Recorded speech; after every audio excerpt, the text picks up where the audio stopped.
সংগ্রামী সাথী ও বন্ধুগণ, আসসালামু আলাইকুম। নারায়ণগঞ্জ জেলা ছাত্রদলের সাবেক সভাপতি মহানগর বিএনপি নেতা জাকির খানের দীর্ঘ 17 বছর কারা নির্যাতিত পরে আজ মিথ্যা মামলা থেকে তাকে অব্যাহত দেওয়ার জন্য নারায়ণগঞ্জবাসী, নারায়ণগঞ্জের মানুষের নেতা, নারায়ণগঞ্জ এলাকা মহল্লার প্রত্যেকটি মানুষের হৃদয়ের স্পন্দন নেতা জাকির খান মুক্তি পেয়েছেন। ইনশাল্লাহ তার জন্য নারায়ণগঞ্জবাসী এখন তার আশার প্রতীক্ষায় রয়েছে, কখন সে জনগণের মাধ্যমে ফিরে আসবে এই অপেক্ষায় নারায়ণগঞ্জবাসী এখন আছে। জাকির খান এমন একটা নেতা ছিল যে বাংলাদেশের নেতা, ছাত্রনেতা, বাংলাদেশের আনাচে কানাচে তার নাম বললে সবাই একই নামে চিনে। কে সেই নারায়ণগঞ্জে জাকির খান? সে জনদরদী নেতা।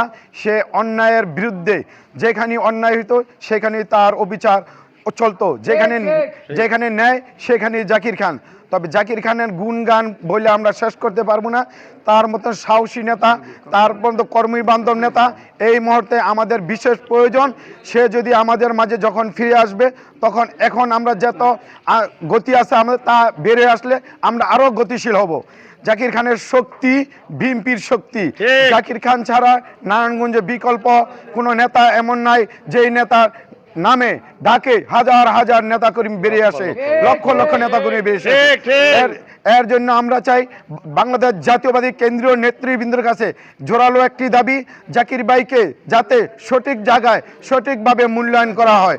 কারণ তার মতন নেতা নারায়ণগঞ্জে প্রত্যেকটি ছাত্র, শ্রমিক দল এবং মহিলা দল, জাসাস, অন্যান্য নেতৃবৃন্দ সবার মুখে একই কথা আমরা শুনতে পাই, নারায়ণগঞ্জ জেলায় জাকির খানকে একটা গুরুত্বপূর্ণ পদে তার আসন রাখা হোক। সবাই এই প্রত্যাখ্যায় রয়েছে। জাতীয় নেতৃবৃন্দের কাছে আমাদের এই দাবি। এই বললে আমার বক্তব্য শেষ করলাম।